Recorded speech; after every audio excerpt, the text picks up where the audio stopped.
everyone, Paul Ward here, and welcome to another edition of Farm Talk. We are very excited today because we have Chris Sobeness from Rancho Rio Vista near Ojai, California. Chris, welcome to the show. Thank you. Pleasure to be here. So, Chris, you are a horse trainer, but not just a everyday horse trainer. You practice a specific discipline. What type of horse training do you do? Well, I teach horsemanship. Some people would like to call it natural horsemanship. That's a term that we've heard quite a lot in this style of riding. But, you know, there's really nothing natural about riding a horse. But the term kind of came into play so that people could try and figure out what it is, what it means to ride in this style. But so when you think about trying to get on a horse, it's not real natural to crawl up onto strap a saddle on and crawl up onto a horse and ride. It's not something that the horse would naturally choose, but we want to do it, and so we want to make it easy for the horses to carry us. So when I think about natural horsemanship, I think about riding the horse in a way that allows the horse to react in as natural a way as possible for that horse while you're riding. So that's where that discipline name came in, natural horsemanship. So, and that's what I teach. I teach a style of riding that incorporates some balance and some timing and some feel of the horse, that really incorporates the horse's natural instincts into how you are riding and how you are asking that horse to do something for you. Okay, and the movie The Horse Whisperer, everybody's heard of the movie, and five-star movie. You're not whispering to the horse. No, not in a in the ear type of way. But the horse, they can tell a lot about you from a very far distance.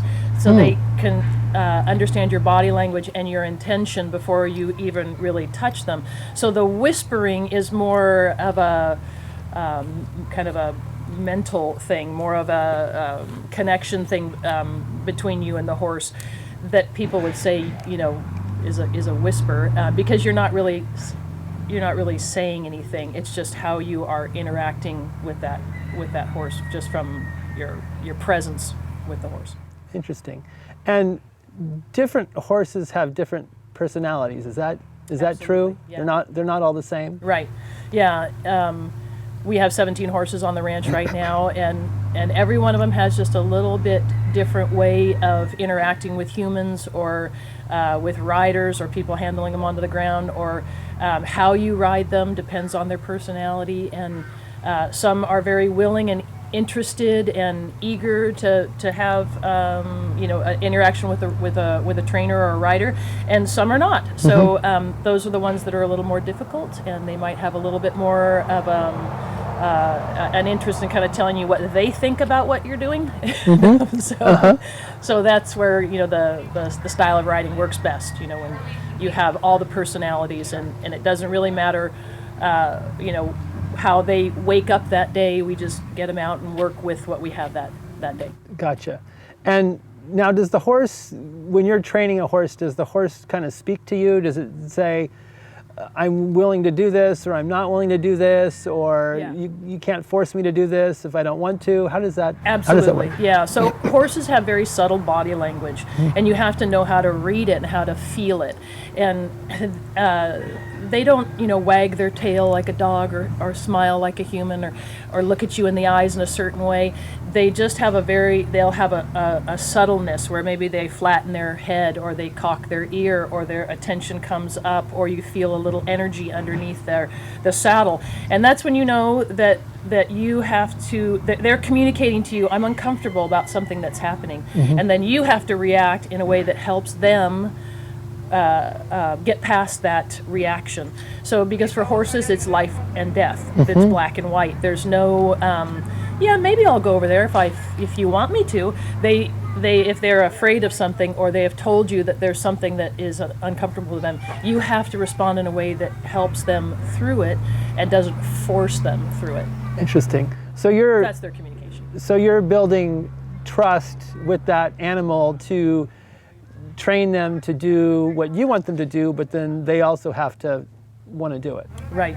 Yes, and you know, you want your horses to be invested in what you're doing and interested in what you're doing, but they aren't always, and they do need to be obedient. They need to listen to you, and you need to be assertive enough and a good enough leader that they say, I'll follow you because you've been right by me this whole time. So sometimes we come across horses that have not had a very good experience with people, and they want to kind of take over, and that's their language of letting you know, my experience has not been good, and so with a human, so you have to be the one that turns the tables and lets them follow me or their rider as a trainer, and not take over and you know, get the rider into a bad situation. Interesting. So if a horse has been abused or had some kind of traumatic event, then there'd be a time period that to build that trust back before you could really train it going forward. Yeah, absolutely. And it could be not even just abuse, but neglect. Even neglect will change a horse's attitude towards somebody that is going to handle them. So it's just sitting in a pasture for days without any other horse contact or other human contact. Right.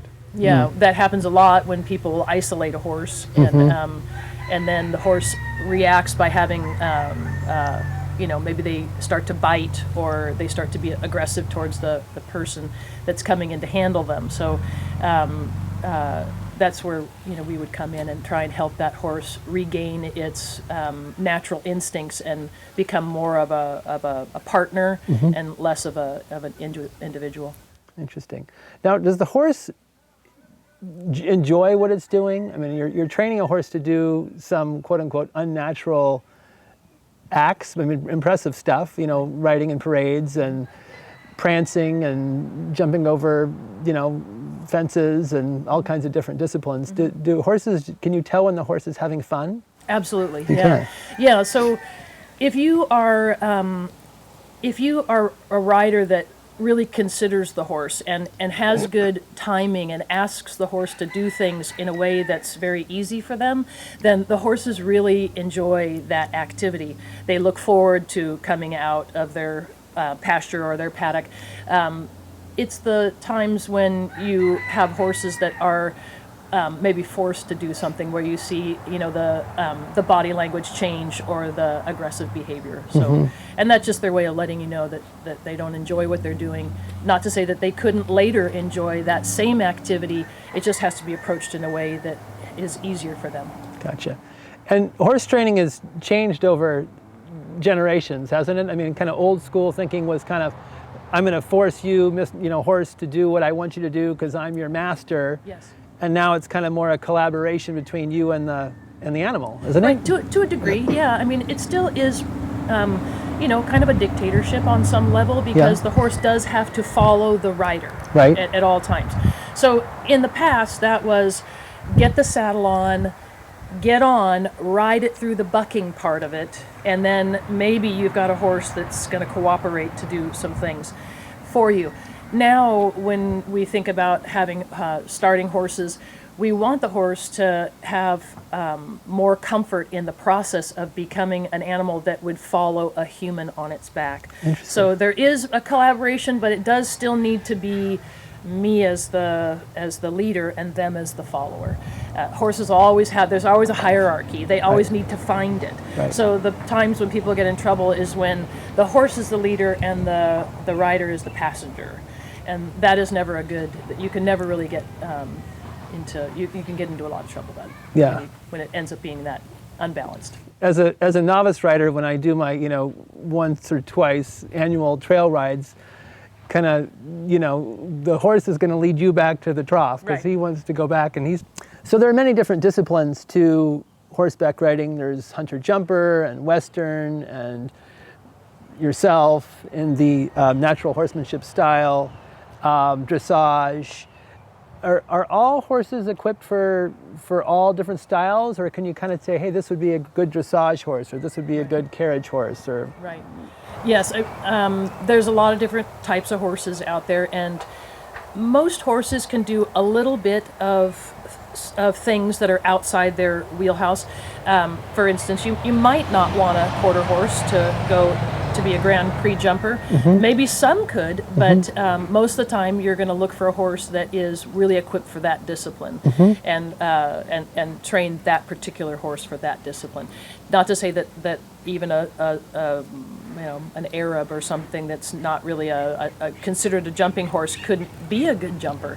It would just be less likely that they would be as successful as somebody might want them to be in a particular discipline. So there's, with all the different breeds, they are bred to do certain things in the world, besides just being your trail horse. Right. Every discipline has sort of a thing that works well for that horse in that discipline. So the size of the horse, the natural speed of the horse would bred dictate what discipline it's going to go to. Right. To a degree. Yeah. Okay. And with the natural horsemanship style, what is the horse doing once it's trained? What's kind of the they might do a wide range of things. A lot of people that ride in this style are ranching people that want to use their horses for a job on a ranch. Maybe they're branding or sorting cattle. Some people like to show. The natural horsemanship style is now becoming very prominent in the show world, where they're having ranch horse versatility classes, where a lot of this style of riding is very adaptable into that style of showmanship and horsemanship into the show world. But you can do just about anything. You can train a horse in this style, and he could be your trail horse for. And only your trail horse, or you might want to do you might want to teach that horse to be a lesson horse, or have pack your family around, so that you can do just about anything with this style of riding, and the horse can translate easily into other disciplines from this style of riding. It's just you see mostly people stay in the Western discipline with natural horsemanship style starts. Okay, and then who are your clients? I have a variety of people that a lot of people come to me with horses that they are having a difficult time with. They might have purchased a horse that is above their skill level. I do quite a lot of that. Some people just want to learn to be a better rider for the horse that they have. So I do quite a lot of lessons, horse and rider lessons. I don't carry a string of lesson horses. I usually work with somebody and their horse, or they bring their horse to me, and then I help them. I help the horse first kind of get right, and I help the horse's owner ride the horse in a better way. Okay. Buck Brenneman, I was reading about him, kind of a leader, pioneer in the natural horsemanship style. Right. Who is he to the industry? Buck Brenneman's been on the scene for the natural horsemanship world for 30 plus years. Ray Hunt and Tom Dorrance were the people that really kind of brought this style of riding to the public at first, and Buck learned from Ray Hunt, but Ray and Tom are gone now, and so Buck has carried on their legacy of teaching people this style of riding to all over the country. You can see he has clinics all over the world, and he's been doing it long enough that he's become quite a master. So one of the things that I read about Buck Brenneman, having watched the movie The Horse Whisperer, he said, a lot of times I'm not helping people with horse problems, I'm helping horses with people problems. I thought that was an interesting comment. It's a very accurate statement. It is something that we see a lot of in this industry, in the horse world in general. The horses aren't really a mechanical, thing. They are they have a living, breathing idea of, they're a sentient being. They have feelings, and that's not really taken into account all the time with people. When they get a new horse, they might be offensive to that horse. So the only thing that horse can do in that situation is defend. So and of course, if a horse is defensive and aggressive, then a person might react in kind. So that relationship becomes difficult for the horse, and then that horse might really not perform the way that person would want. So that kind of spirals out of control and ends up being really about the person and not about the horse. The horse is responding to that information from that human. So many times people can bring me a horse that I can do many things on that they cannot, because I don't have an idea of that horse the same way they do. So I can help that horse just relax about what we're asking it to do, and then I can teach the person to ride in the same way that allows that horse to relax about how they're responding to the animal. So most of the time, it's just the people don't understand how the horse works, what they're looking for, how the body language of the horse is what they're missing in that body language that could help them know what's going to happen. So Ray Hunt used to always say, know what happens before what happens happens. So, and that used to confuse a lot of people, but basically that was just saying, you know, things went wrong and you didn't catch onto it in time, and maybe it didn't end well for you and your horse. So that's all because of the human. The horse was telling you and telling you and telling you, and the person didn't catch on and didn't know what to look for. So that's why it becomes a people problem, because they're not listening to the horse. You know, you can see it in a dog. A dog will growl at you or lower its head, and you can watch the eyes, and you can see that, well, these things are getting a little dicey, and that dog might bite me. The horses, you wouldn't really catch on to that. You really have to know what to look for and what to feel, and then you would know that something was going to go wrong. So the sooner that people figure that out, which is not something that most people want to hear when they bring you the horse. They'd like you to fix the horse and then they can ride it. But it really is about the team. It's a dance. You get up onto the horse, and those legs are an extension of you. So it's not just pull and kick the horse. The horse has to really be invested in following you. Interesting. So the owner has a preconceived notion about what they want this animal to do, and they get frustrated and they don't know what they're doing, and it just kind of snowballs, and then they need an expert like yourself to help them right the wrong that they created. Right. Yes. And sometimes that's a long haul. Sometimes it changes very quickly. Usually with the horse, changes really quickly. They just will adapt very immediately. They tend to live right in that moment with what's happening to them that day. But humans have a lot of baggage and a lot of muscle memory issues, and so it takes the humans, the people, and the rider a lot longer to change their ways. So many times people will come to ride, and then they get up in the saddle, and I'll tell them something like, "Oh, don't drop your hand," and then their hand goes down. Like, "Oh, drop your hand." "Oh, I didn't even know I was doing that," they'll say to me. Interesting. And so there's just that dynamic going on with the people, because we have a lot that's going on in a daily basis, that once you get up onto a horse, all that has to go away, and it has to be focused on what you're doing there and learning how to react with that horse a little better. Interesting.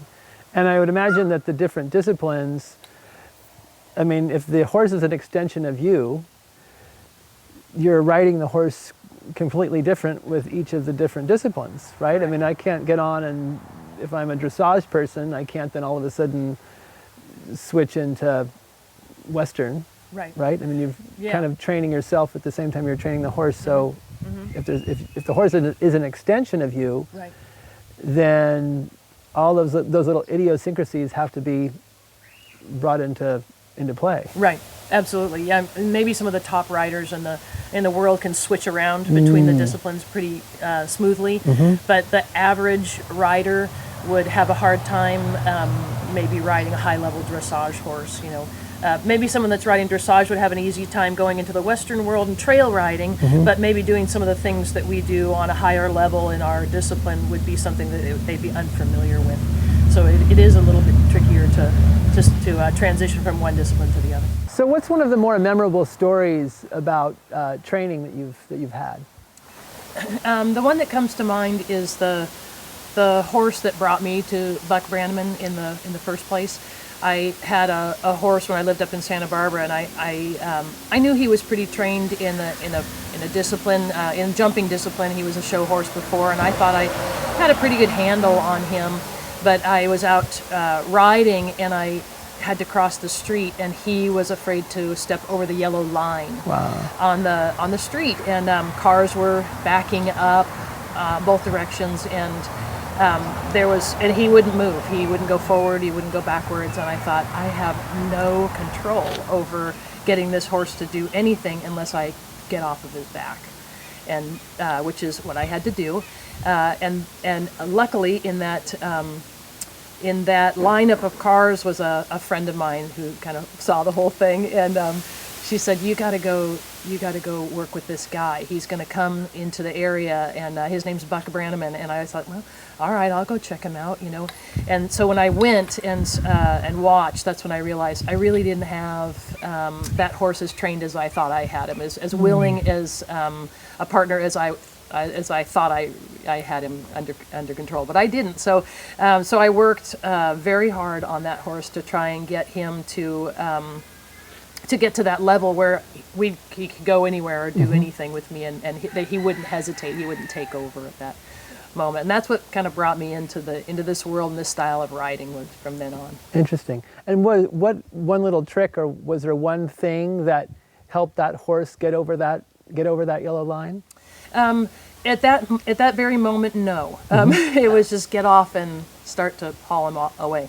But in the long run, it came down to getting that horse to follow me better when I was not in the saddle. So we call it ground work. So working the horse on the ground out of the saddle, so that when I got in, he was more willing to follow me once I was sitting on his back. Interesting. So how do folks find good trainers such as yourself? If you were to, is there a central place for recommendations, or word of mouth, or? There's not really a like natural horsemanship trainer website that you can go to. A lot of it is word of mouth. The vast majority of it is word of mouth.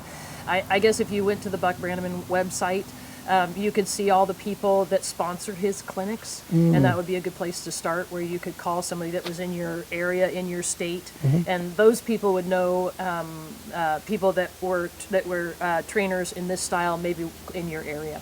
Okay, great.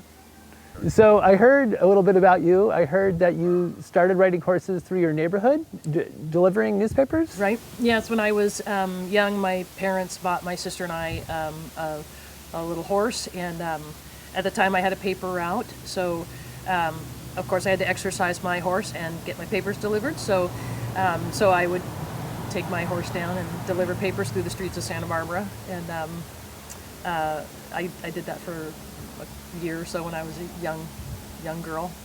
I've ridden ever since. Very cool. So Chris Sobeness, thank you so much for being on this edition of Farm Talk. We greatly appreciate you being on our show. Thank you.